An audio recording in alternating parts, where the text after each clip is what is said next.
అందరికీ జై హింద్. ఈ మెక్కా ఒప్పందం గురించి నేను చాలా వీడియోస్ చూస్తున్నాను. సార్ ఇది మన దేశానికి మంచిది కాదు. ఏదో ఒక విధంగా ఈ మెక్కా ఒప్పందాన్ని మనం విడదీయాలి అన్నట్టు చాలామంది మాట్లాడుతున్నారు. అసలు ఈ మెక్కా ఒప్పందం ఎందుకు చేశారు? నేను ఒక వీడియోలో ఇంతకు ముందు కూడా మాట్లాడాను. కానీ ఈ యొక్క వీడియోలో కొన్ని డిఫరెంట్ డైమెన్షన్స్‌లో దీని గురించి మాట్లాడతాను. అసలు మన టైటిల్ ఏంటి ఈరోజు? మక్కా ఒప్పందము ఎవరికి భయపడి చేసుకున్నారు?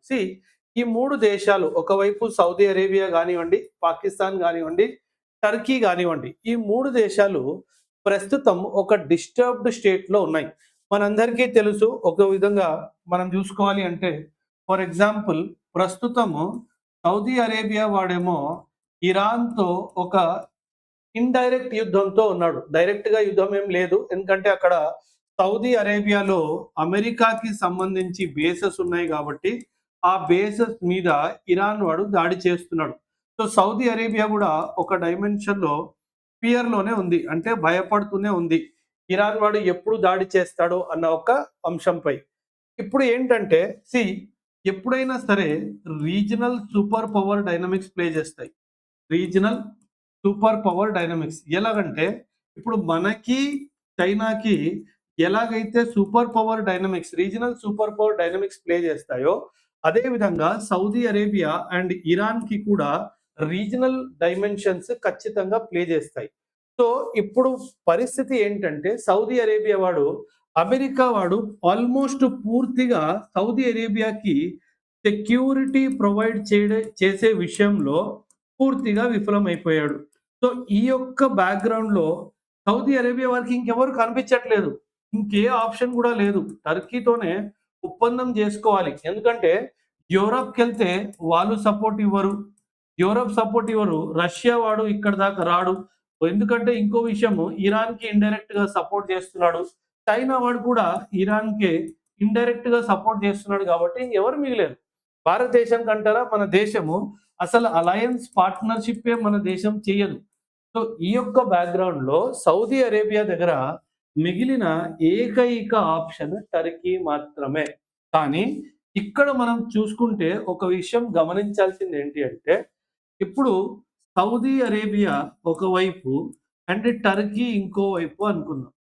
మీరు రీసెంట్‌గా మన జయశంకర్ గారు చూడండి ఒక వీడియోలో మాట్లాడారు. ఈ పాక్ట్ గురించి ఆయన ఏమన్నారంటే, ఇండైరెక్ట్‌గా సార్ ఏమన్నారంటే, ఇది 0, ఇది 0, ఇది 0 అంటే ఒక విధంగా Saudi Arabia 0, Turkey 0 and Pakistan 0 కాబట్టి టోటల్ కూడా 0 గానే ఉంటుంది గదా! అన్నారు. ఎందుకు 0 అన్నారంటే, ప్రస్తుతం ఈ 3 దేశాలు వాళ్ళ దేశం మీద జరిగే దాడిని ఒక డైమెన్షన్‌లో స్టాప్ చెయ్యలేకపోతున్నాయి. ఇరాన్ వాడు సౌదీని కొడుతున్నాడు. టర్కీ కూడా వాళ్ళ రీజన్‌లో చాలా దేశాలతో ఆ రీజనల్ రైవల్రీ చాలా దేశాలతో నడుస్తుంది అన్నమాట. టర్కీ కూడా ఒక ఆల్మోస్ట్ ఒక సెమీ స్టేట్ ఆఫ్ వార్‌లోనే ఉంటుంది. అండ్ పాకిస్తాన్ పైన ఒకవైపు ఆఫ్ఘనిస్తాన్ వాడు దాడి చేస్తున్నాడు. ఇంకోవైపు తెహ్రీకే తాలిబాన్ పాకిస్తాన్ ఈ టీటీపీ దాడులు కూడా వీళ్ళ మీద జరుగుతున్నాయి. అందుకే మన జయశంకర్ గారు వీళ్ళ ఒప్పందాన్ని 0+0+0 అని అన్నారు. ఇది ఎందుకు 0 అన్నారంటే, దీనితో మన దేశము భయపడాల్సిన అవసరము లేదు. దీని ద్వారా మనకి ఎటువంటి హామీ రాదు అని చెప్పారు. ఎందుకు ఎటువంటి హామీ రాదు? For example India and Pakistan ఒక ఫుల్ స్కేల్ వార్‌కి వెళ్ళాయి అనుకుందాం. ఒక ఫుల్ స్కేల్ వార్‌కి వెళ్ళాయి అనుకుందాం. 99.99% జరగదు. ఫుల్ స్కేల్ వార్ జరగదు. ఒక లిమిటెడ్ పీరియడ్ వార్ జరిగే అవకాశం అయితే ఖచ్చితంగా ఎప్పుడు ఉంటుంది. పాకిస్తాన్ ఎందుకంటే Pakistan is a semi failed state.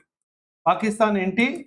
ఒక సెమీ ఫెయిల్డ్ స్టేట్ కాబట్టి అక్కడ ప్రజారాజ్యం అంత వైబ్రెంట్‌గా లేదు కాబట్టి ఆసిమ్ మునీర్ అనే ఒక వెధవ అక్కడ ఆయన ఆయన కంట్రోల్ చేస్తున్నాడు కాబట్టి అక్కడ ప్రజలు ఎవరైతే ఉన్నారో వాళ్ళ యొక్క దృష్టిని ఆ దేశంలో ఉన్న సమస్యల నుంచి దూరంగా తీసుకెళ్లి ఇండియా మీద మళ్ళాలి అనే ఉద్దేశంతో ఇండియా పైన దాడి చేసే అవకాశం ఉంది.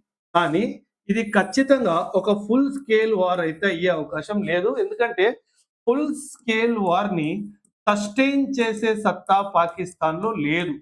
ఈ సత్తా లేదు కాబట్టి పాకిస్తాన్ ఖచ్చితంగా దిగినా సరే ఒక లిమిటెడ్ అఫెన్సివ్‌కి మాత్రమే దిగుతుంది.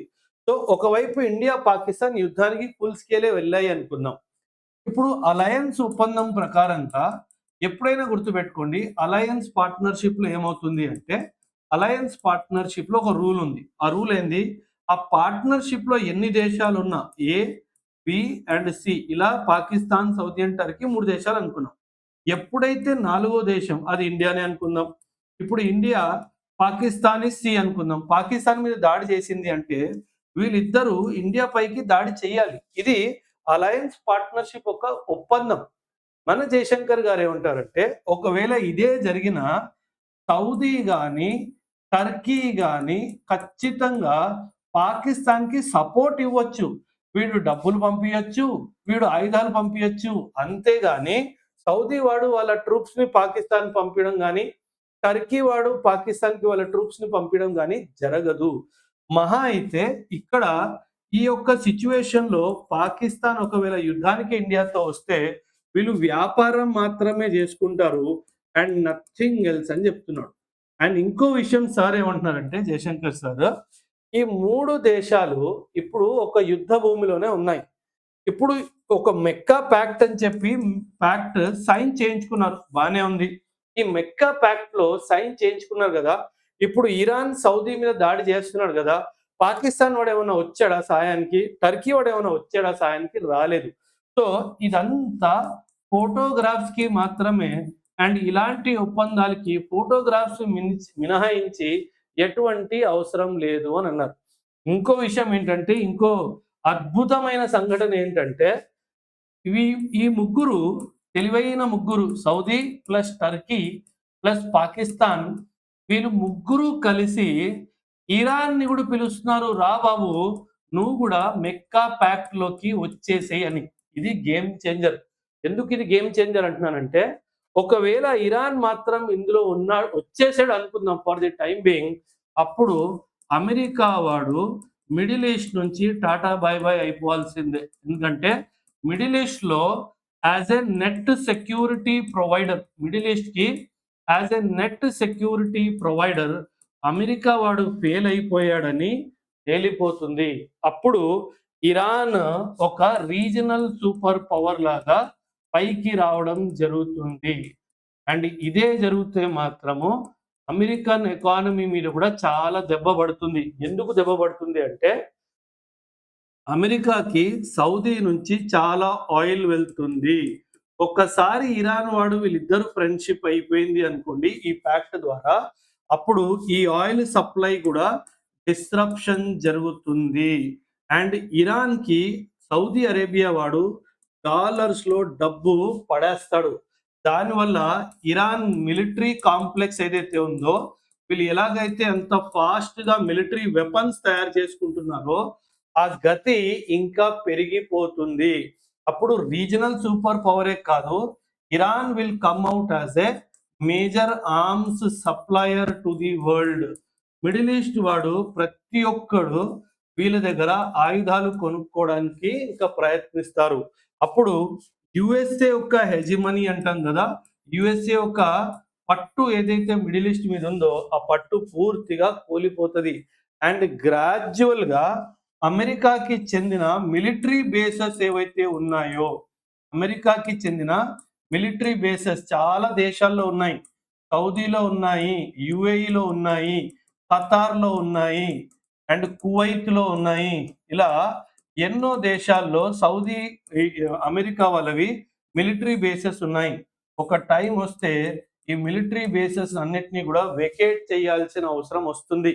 అండ్ ఇదే జరిగితే గనక ఖచ్చితంగా అప్పుడు ఇజ్రాయెల్‌కి ప్రాబ్లమ్ ఏర్పడుతుంది. ఎందుకంటే ఈ మిలిటరీ బేసెస్ ద్వారాయే ఒకవేళ ఇరాన్ ఇజ్రాయెల్ మీద దాడి చేసినా సరే, ఈ మిలిటరీ బేసెస్ ద్వారానే ఇరాన్ మీద కౌంటర్ స్ట్రైక్స్‌ని ప్లాన్ చేస్తారు. కానీ అమెరికా చేసిన ఈ వెధవ పని వల్ల ఈ యొక్క భయం అనే ఒక వాతావరణం ఏదైతే ఉందో అది డిస్టర్బ్ అయిపోయే అవకాశం ఉంది. అప్పుడు ఇజ్రాయెల్ మీద ఈ మెక్కా పాక్ట్ అండ్ ఇన్‌ఫాక్ట్ అప్పుడు ఈ మెక్కా పాక్ట్ ఏదైతే ఉందో ఈ 4 దేశాలతోనే ఆగిపోదు. ఇంకా కొన్ని దేశాలు ఇక్కడ ఇంకా యాడ్ అవ్వడం స్టార్ట్ అవుతాయి. అప్పుడు ఖచ్చితంగా ఇజ్రాయెల్‌కి ప్రమాదం అయ్యే అవకాశం ఉంది. ఇజ్రాయెల్ ఫైట్ చేస్తాడు. ఫైట్ చెయ్యడు అని నేను అనట్లేదు. బట్ అన్నెసెసరీలీ ఒక ఎస్కలేషన్ అయిపోతుంది. రీజన్ అంతా ప్రాబ్లమ్‌లోకెళ్ళిపోతుంది. అండ్ అదే జరిగితే మళ్ళీ ప్రపంచము ఇంకొక ఆయిల్ షాక్‌ని చూస్తుంది. ఈ ఆయిల్ షాక్ అయ్యింది ఎందుకంటే supplies Saudi major supply of oil. Iran is a major supplier of oil. The other Middle East countries వీళ్ళు కూడా major suppliers of oil. Israel and ఈ అన్ని దేశాలు కలిసి ఒక యుద్ధానికి వెళ్ళిపోతే వరల్డ్ ఆయిల్ షాక్ లోకి వెళ్ళిపోతుంది. అప్పుడు మళ్ళీ సామాన్యుడు ఎవరైతే పేదవాడు ఉంటాడో వాడికే ఇన్ఫ్లేషన్ అనే చెప్పి పేరు మీద అన్ని ధరలు పెరిగిపోతాయి. ఇది ప్రపంచాన్ని ఒక డిస్టర్బ్డ్ స్టేట్ ఆఫ్ అఫైర్స్ లోకి తీసుకెళ్ళిపోతుంది. సో ఇలాంటి మిడిల్ ఈస్ట్ లో జరుగుతున్న ఈ మెక్కా ప్యాక్ట్ లాంటి సంఘటనల్ని ఆపాల్సిన అవసరం ఎంతగానో ఉంది. ఇవంతా బ్యాలెన్స్ ఆఫ్ పవర్ టాక్టిక్స్ అంటారు. పొలిటికల్ సైన్స్ ఇంటర్నేషనల్ రిలేషన్స్ లో దీని గురించి చాలా డీటెయిల్డ్ గా కూడా నేను నా క్లాసెస్ లో మాట్లాడతాను. కానీ ఇది అందరు కామన్ పబ్లిక్ కి కాబట్టి ఆ థియరిటికల్ పర్స్పెక్టివ్ లో మాట్లాడకుండా ఇలా దీన్ని పవర్ షిఫ్టింగ్ అంటారు. పవర్ ఈక్వేషన్స్ షిఫ్టింగ్ అంటారు. ఇలా పవర్ ఈక్వేషన్స్ షిఫ్ట్ అయితే గనక మనకి చాలా ప్రాబ్లం అవుతుంది. ఒకవేళ ఇరాన్ కూడా ఈ యొక్క ఒప్పందంలో యాడ్ అయిపోయినా సరే ఇండియాకి మాత్రం నాకు తెలిసి ఎటువంటి ముప్పు ఉండదు. అవును, ఒక స్టేట్ ఆఫ్ అలర్ట్‌నెస్ లో మనం ఉంటాము. ఎందుకంటే వెధవలు కాబట్టి ఎప్పుడు ఏం చేస్తారో మనకు తెలీదు కాబట్టి ఒక్కొక్కసారి ఇలా జరుగుతుంది కాబట్టి ఇవన్నీ కూడా మనం జాగ్రత్తగానే చాలా సూక్ష్మంగా పరిశీలించాలి. అందుకే ఇతర దేశాలు రష్యా నుంచి మన స్నేహం గాని, చైనాతో మన రిలేషన్స్ గాని చాలా బోల్డ్‌గా మెయింటైన్ చేయాల్సిన అవసరం ఖచ్చితంగా ఉంది. సో ఇది ఈ విషయంపై పూర్తిగా ఒక డీటెయిల్డ్ విశ్లేషణ. మీకు ఈ వీడియో ఎలా నచ్చింది? అండ్ ఇంకేమైనా సబ్జెక్ట్స్ మీద మీకు వీడియోస్ కావాలంటే కామెంట్స్‌లో చెప్పండి. అండ్ ఈ యొక్క అంశంపై మీ అభిప్రాయాల్ని కూడా ఖచ్చితంగా కామెంట్స్‌లో తెలియజేయండి. థాంక్ యూ అండ్ జై హింద్.